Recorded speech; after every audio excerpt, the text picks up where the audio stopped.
Hi, I'm Zibby Owens, and you're listening to Moms Don't Have Time to Read Books. This 30-minute podcast features a new author interviewed by me every single day, 365 days a year, for about 30 minutes. I am also the publisher for Zibby Books, which publishes 12 books a year in fiction and memoir. Our books are already out now. You can check it out on zibbybooks.com. And we have a magazine called Zibby Mag, where we have lots of wonderful essays and lifestyle features. That's at zibbymag.com. We have classes at zibbyclasses.com. And I recently opened a bookstore in LA called Zibby's Bookshop at 1113 Montana Avenue at 11th Street in Santa Monica. I hope that you are able to enjoy some of our other offerings. But this here podcast is the basis of all of it and started in 2018. And no matter what I do, this is basically my favorite thing. Enjoy.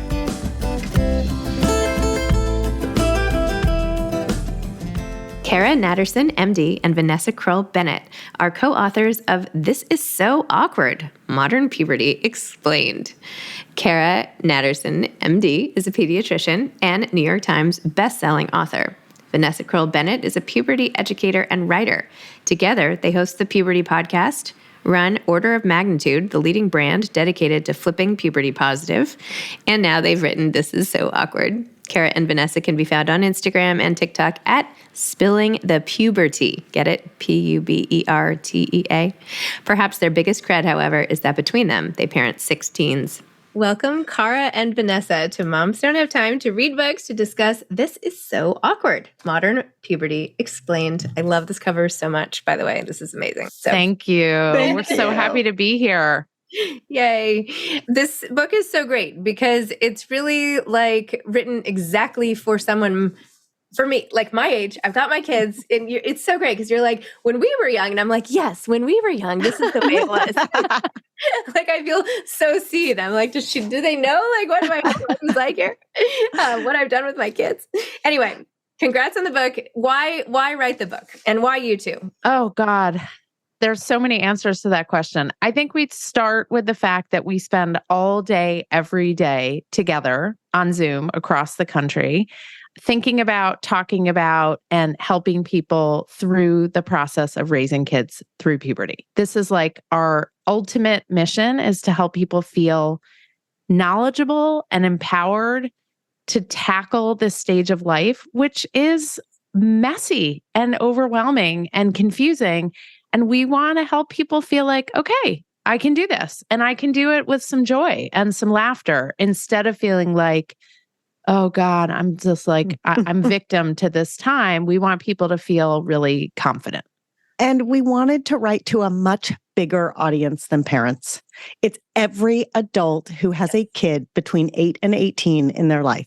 So teachers and coaches and healthcare providers and mental health providers and, aunts and uncles and grandparents and everyone. This has been a really important piece to our journey, is recognizing all the people who are heavily invested in the safety and health of kids. That actually was something that surprised me about the book, is it was not only about, acne and whatever. I mean, you have all the important things like, all the touchstones that we all know. Acne is very important, yes. Just like all the regular things you think about with puberty, but you have things like what to do about teen sports and kids sports and over-specialization and how that can be a detriment and other things that maybe you don't think about as much. And especially your whole chapter, well, we could talk about sports, but the whole chapter on eating behaviors, disorders, all of that I found so interesting because like every kid has to eat, Right. I mean, so how do you handle it?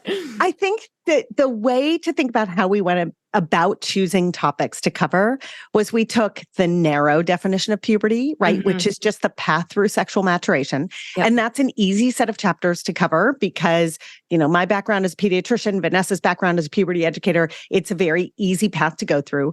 But then we pulled the lens back and looked at the much broader definition. Yep. So all of the other things that the reproductive hormones impact. So estrogen and progesterone and testosterone impact your mood. Mm-hmm. Your mood impacts your friendships and your family dynamics. So how do you write a book about puberty and how puberty has changed without talking about friendships and romance and sports because those hormones impact your joints and impact overuse injury. So all these things that people never tethered to puberty before, we're like, hi, we're here to tell you they're all connected. And I think also, I mean, I have 4 kids. Cara has 2 kids. They're all between 13 and 20, all 6 of them.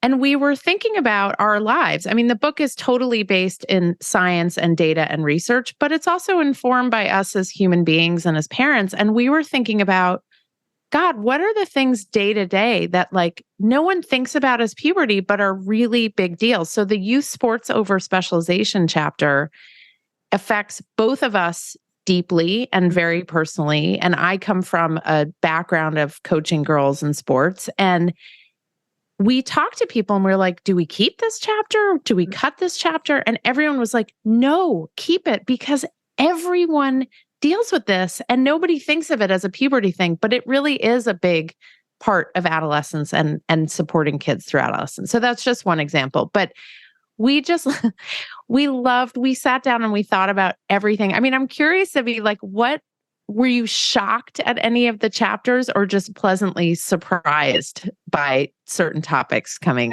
your way? Yeah, I was just pleasantly surprised that it was more, that it had a wider breadth than I expected. Although the whole time I kept thinking, I need them to write a menopause book called This Is So Depressing. So maybe you could do like a follow-up for the parents of the teenagers or something like that. We're on it. We probably won't call it This Is So Depressing because we're trying to stay optimistic and constructive, but we'll I might be a little further along in that journey than Vanessa, and she's got some serious foreshadowing happening every day on Zoom. It's all before me. It's all laid ahead. But it is, because that's another part of it, right? So many people who are caring for kids in puberty are themselves on their own roller coaster of physical and emotional changes. And it's like, if you're down at the same time or you're up at the same time, it all intersects and affects the things you say, the things you shouldn't have said, all of the regrets. Which one of you was it who, when your son asked you about rape, you were just Me. like, that was him. Yeah.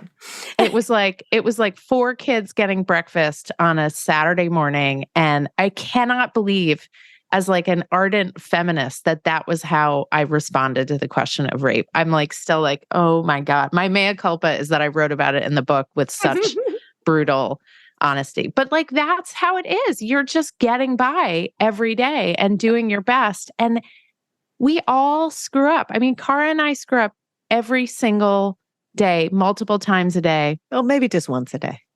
Oh no, mine is multiple times a day. I mean, Zibby, I had my 13-year-old lost his backpack last Friday and called me, and I was like screaming at him on the phone with all of his friends around him, right? So I like was doubly terrible.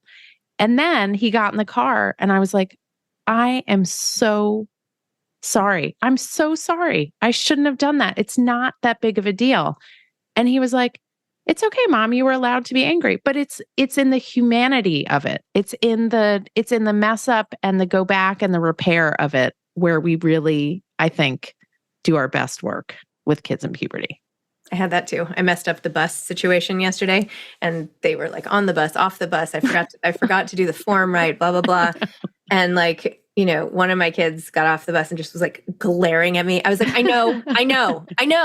And he's like, but you weren't. I was like, I know. And it was like a whole thing. And then again this morning when like we were all calm, I was like, listen, I just want you to know again that I am so sorry. And I felt so terrible, and it will never happen again, which it probably will, but whatever. Anyway, I hope it won't.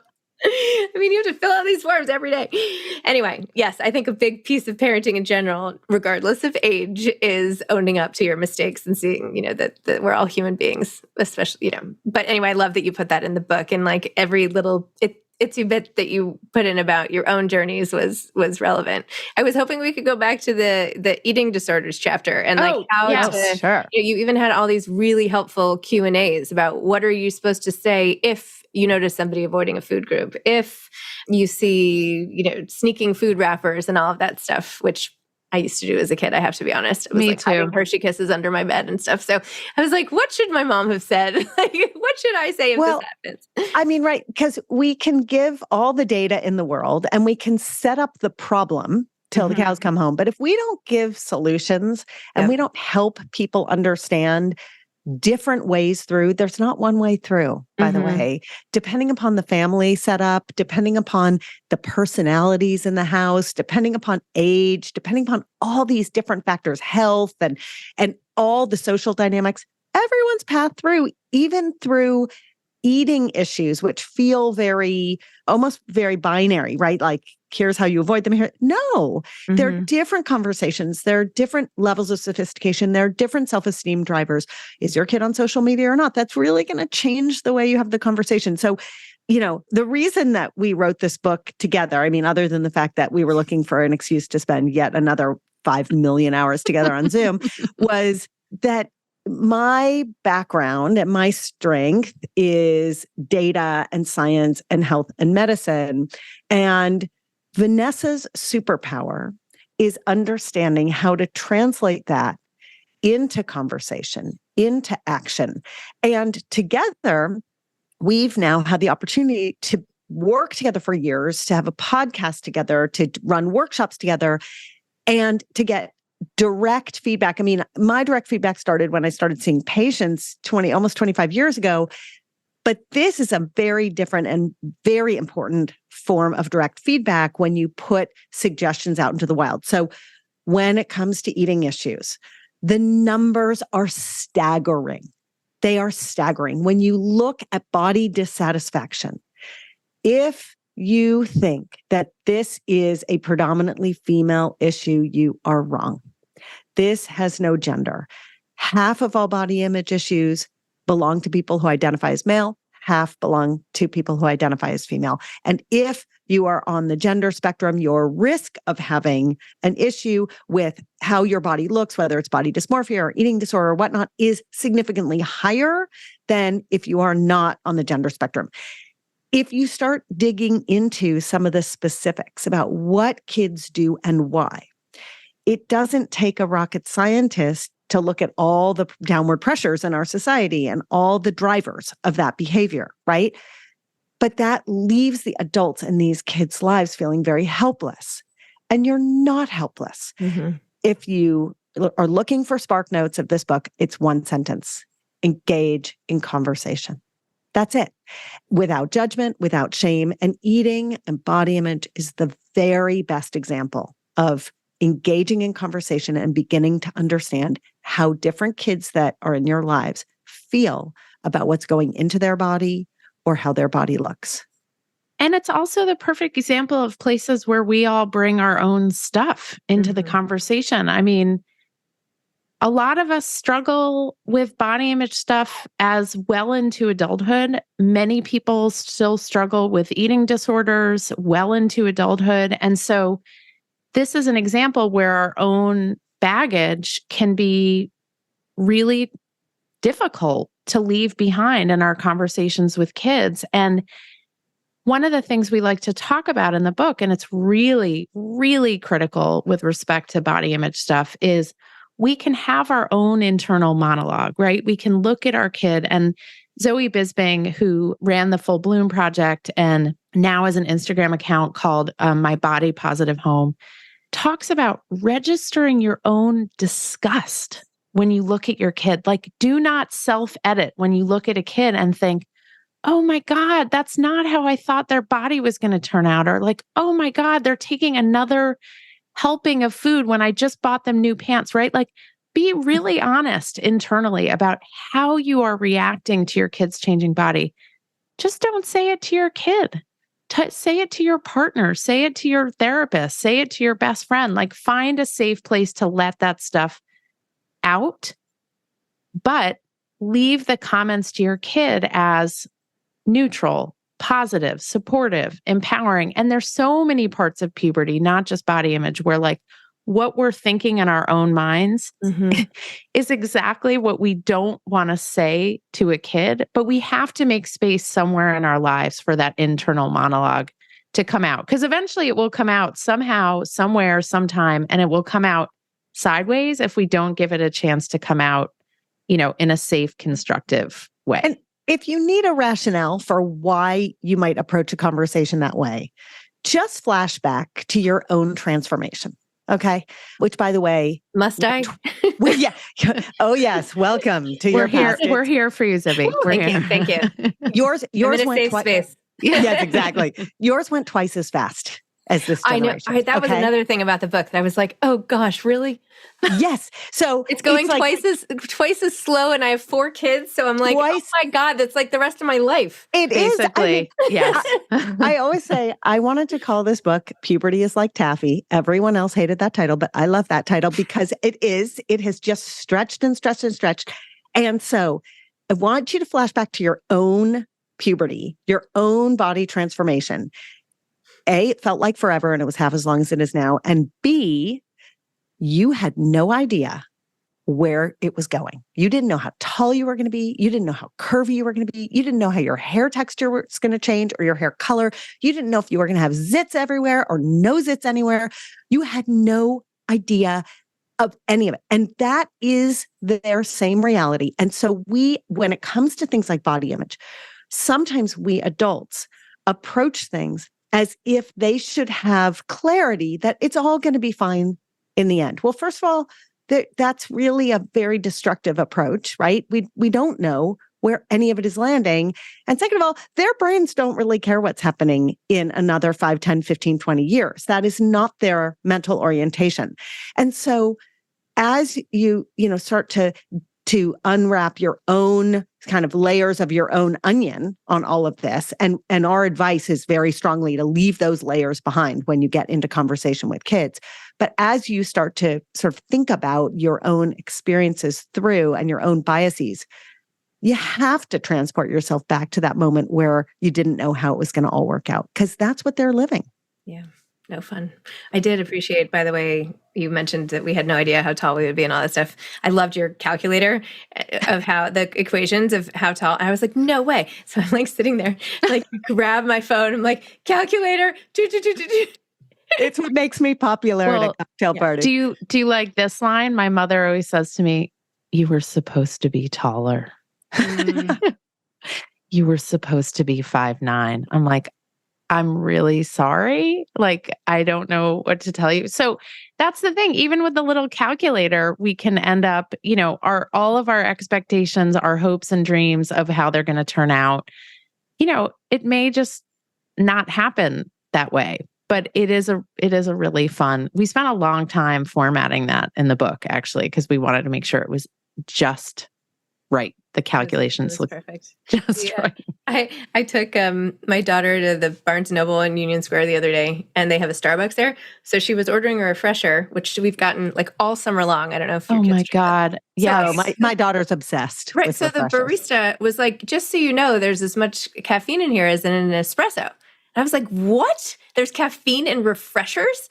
And literally my daughter, who's 10, was like, looks up at me. She's like, that's why I'm so short. I was like, no, you're short because I'm 5'2". Like, you're not going to be tall. Like, I'm sorry. You've had like 4 refreshers or something. Maybe like 10 refreshers. I don't know. Anyway. Wait, my daughter drinks those weird dragon fruit, coconut milk. There's caffeine in those? Yeah. Oh my God. She has so much energy already. So I think we need to cut back on this explains a lot. This explains a lot. I like flash back to all the bedtimes. I'm like, anyway, no, but it's nice that you had some predictive stuff in here. A little quick math. A little quick math.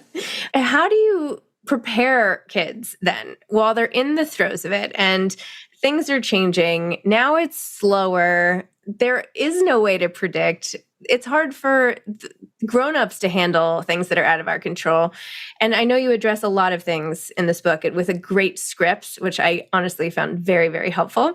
But how do you cope? I mean, how do you make kids who are so young see that they're really just they can't really understand? You know what I'm talking about? Like that they're part of a bigger context of life and this will pass. They're not going to believe you, No, I mean, it's so hard for kids when you're like, oh, don't worry. it'll be fine. Like they don't know what that means. And the hardest part about talking to kids about puberty when they ask about the when is that often the answer is, I don't know. Yeah. And that's so hard as a parent to say to a kid, I don't know. I wish I had the answer for you, but I don't know. And, we've gotten those questions from hundreds and hundreds of kids in workshops. We've gotten those questions in our own homes and everything in between.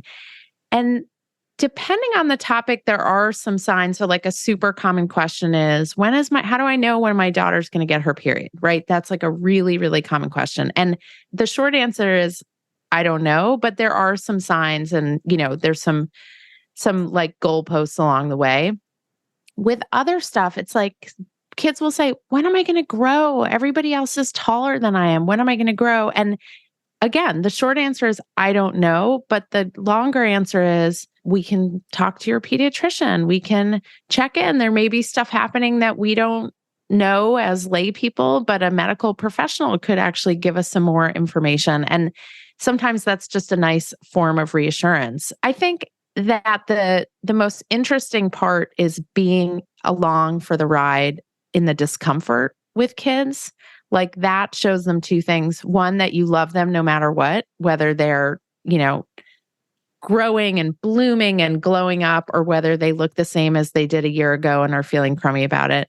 And the second thing is, life is uncomfortable. And so when we look at puberty in the context of the larger panoply of life, learning to sit in discomfort and uncertainty is actually a really great skill to develop. And if we can be their companions in it, I think that's really powerful for kids. Okay, I have a couple of side comments. Okay. Let's see if I can remember them all. Always. Did you write them down? No, and my menopausal brain is really struggling right now. Okay. Side comment number one is the 3 words I don't know are a tremendous cred builder. So don't ever go to a doctor who never utters those words. Okay. If a doctor says, I don't know, that's a smart, thoughtful doctor. I don't know. I'm going to get to the bottom of it. That's it. And so you want to be really prefer that they know, but okay. Right. Of course. But I don't think you're making Zibby feel better, Cara. No, there's this posturing need to always know everything and always be right. And it's not that like you can't look in the ear and go, yeah, it's an ear infection, but there are bigger questions in life to which the answer is, I don't know. I'm going to get back to you, or I'm going to do some tests, or I'm going to do whatever. I don't know when you're the adult in the situation. That's cred building. What that says is, I do not pretend to have all the information. I will validate whatever I tell you. What comes out of my mouth is reliable. You can trust it. Okay. And it's not to say you should answer it always that way, but I don't want people to be afraid of that phrase. So that was number 1. Number 2, oh, come on, brain. Number 2 was, as Vanessa was talking about the different scenarios of kids who prompt you with questions, there is, of course, the gigantic subset of kids who don't ask a thing. They don't ask, they don't engage in conversation. And even when you prompt them, they don't answer. They might grunt. They might just walk away. They might just shut the door. We don't like the word normal because normal confers judgment. However, this is a time when I want to emphasize that is totally normal. It can, kids who shut you out can also be kids who are struggling with other things, and it can be very hard to distinguish, but it is a very, very typical developmental stage for kids to shut their parents out of the equation. And if you ever want to be reassured by your kid's silence, just put your ear up to their door and listen to them laughing and chatting with all their friends. And you can be like, okay, we're good. They're just being age appropriate with me. But that just is an invitation to work harder to get into conversation. And it doesn't mean lecturing them, except when it's really an emergency and necessary. But what it does mean is constantly circling back with the prompts. Hey, I'm going to ask you again. I'm going to keep asking because I love you. Like, I'm just curious about this one thing. And if they don't engage and they don't engage and they don't engage, it's like when they were babies and they needed to try a new food 10 times before they didn't spit it out anymore. Conversations around all of this very tricky stuff. That's that. You have to try them. And then the third thing, I can't remember. I did all 3. I'm so excited. The third thing is that you want to baby step this. So even if you feel like you're starting a little bit late, don't go in big and heavy and get to the really juicy stuff first. Toe your way into these conversations. Start basic. If a kid rolls their eyes at you, great. That's confirmation that they are way past that part of the conversation. But you want to work your way into it. It's really never too early to start having open conversations with kids. Never too early. It's just the content of those conversations that'll shift. Okay, that's it. Did you expect when you started your podcast that it would be as huge as it has become? Or was this a surprise? How do you feel about it? What do you think? Can you tell the bar mitzvah story, please? Okay, I'll tell the story. So we are thrilled that so many people find the podcast meaningful and valuable to their lives. And I will tell you that on the bar mitzvah circuit, we are celebrities because I was at a bar mitzvah. It was actually a family bar mitzvah. And my brother, Nick Kroll, was a super famous comedian, was on one side of me. And my husband, Roger Bennett, who's host of the Men in Blazers podcast, was on the other side of me.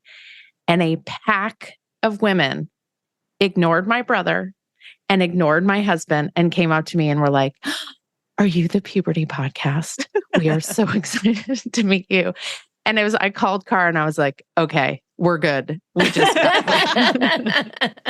we made it." And I will tell you one other thing about our podcast is 25% of our listeners are male, which tells us that people write off men as not caring and not being involved in these conversations with kids. But we are here to tell you they care, they want to be involved, they want to be a part of it.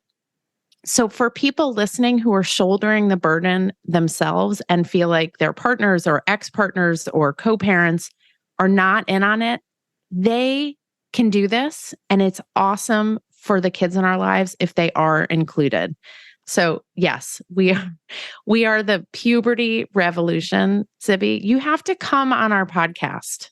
Sure. I'd love to. Okay. And you can talk about, we can share all of our painful past stories. That's originally what the podcast was going to be. People coming on and telling their own puberty stories. And then we would go from there. But we decided that people wanted a lot more science and a lot more advice and maybe less trauma. So we they still want a little trauma.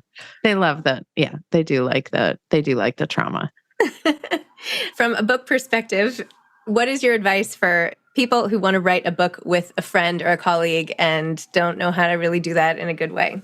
How do you do it? I love this question. I love this question so much because this is Cara's 10th book. For those of you who don't know, Cara wrote the Care and Keeping of You series. She updated the first book, wrote a bunch of others. She also wrote Decoding Boys and a bunch of other amazing books. This is my first book. So slightly different experience. It was an incredible experience writing together. I learned so much from Cara. She's a brutal editor, brutal in the best way, because my philosophy is why say something in 3 words when you can say it in 20. But we had so much fun together. And for people who are thinking, I can't possibly do it. I mean, Zibby, you've shown the world that nothing is impossible. You have taken the entire publishing and book world on your shoulders and are like, here, let's just go forth and give it a shot. But I will tell you, the joy of writing this book together was one of the most thrilling experiences of my life. And we did it in a summer on Zoom. For 3 months straight, we sat. Yeah, I think that ditto. I think it deserves a little mention that when we sold our book, the contract had us turning it in the first week of September of 2023. So, now basically. And that would put it on bookstore shelves in the very run up to a presidential election. And the last book that I published, that's when I published. I published in February of 2020, right? Great time to publish a book. And, pandemic aside, it was all political news. And I said to Vanessa, I'm not going to do that. And this, we know everything we want to write. We live this. This is not us figuring out or doing research. This is us just sharing everything we know. So listen, People do this, I said to Vanessa, lying through my teeth. So full I of said, it. people do this. They write a book in 3 months. It's totally fine. And Vanessa's like, really? They do? And I said, yes, it's totally doable. And she was like, okay, that sounds great. So we turned in September of 2022 in order to be able to publish now. Only after we turned in did Vanessa say to me, is that really something people do? Because I feel like that was really hard to do. And I was like, yes, no one's ever done that. And our editor is like, you people are masochists, but it was a 3-month brain dump. And it was so fun. It was so fun. That's amazing. I love that. So get ahead of your deadlines, find someone who is totally in the dark about the process and drag them through your and we tease, one of us is a Google Sheets person and one of us is a Google Docs person. I am a Google Docs person. Yes, okay. Thank you. Gosh. You need one of each if you're going to write together, because a Google Sheets person, at the outlines, the timelines, right? There's some structure. And the Google Docs person is the creative and the ability to bring in story. And I'm just saying it's a great combination. Zibby, this is what every single morning sounded like when we were writing the book. No. It was like this. So in the to-do sheet, and I just want to cross some stuff off our list. Okay, great. Now I'm going to tell you exactly how things are going to go today. And you've known me long enough for the last 35 minutes to know I am normally someone who's like, okay, people, here's how life is going to go. But meanwhile, Cara's like, here's how life is going to go. And my sister, who I bossed around our whole childhood, was just laughing in the corner that I found someone who is as comfortable directing the future of the day as I am. And it was just like, but it's when you write about, this, when you write about something you love, something that feels so incredibly important to you, that you're passionate about, that you believe in, it's like anything is possible, including dealing with someone who loves Google Sheets as much as Cara does. And when you respect your partner. Yes. Our managing editor at my company has all these production deadlines and all this stuff. I literally emailed her yesterday. I was like, I'm really sorry, but I'm going to need you to put this in Word and here's how. This is the date and here's it, but it's all in letters. You know what I mean? I can't see it. I can help her translate. Yeah, I can do that. It's embarrassing. BS. You never translate it. You just make me We didn't have time, Vanessa. We didn't have time. Well, somehow you two pulled it off, and the book is great. This is so awkward. Congratulations. I'll wait for the second volume, which I'll eagerly devour. You can take my title. It's fine. And I hope to see you guys soon. I'm so excited you're doing the event in Zibby's bookstore, Zibby's bookshop. I can't even get my own thing right. And thank you for coming on. Really appreciate it. Thank you so much. Thank you so much. So happy to be with you. Okay. Hope to see you soon. Bye. Bye. Thanks for listening to this episode of Moms Don't Have Time to Read Books. Don't forget to follow me on Instagram at Zibby Owens and at Moms Don't Have Time to Read Books. Also sign up for my newsletter at zibbyowens.com and sign up for my virtual book club and meet lots of authors on Zoom every other week. Thanks so much to Steve and Ryan at Texture Sound for the sound editing. And thank you to Morning Moon Productions for providing this fantastic intro and outro music.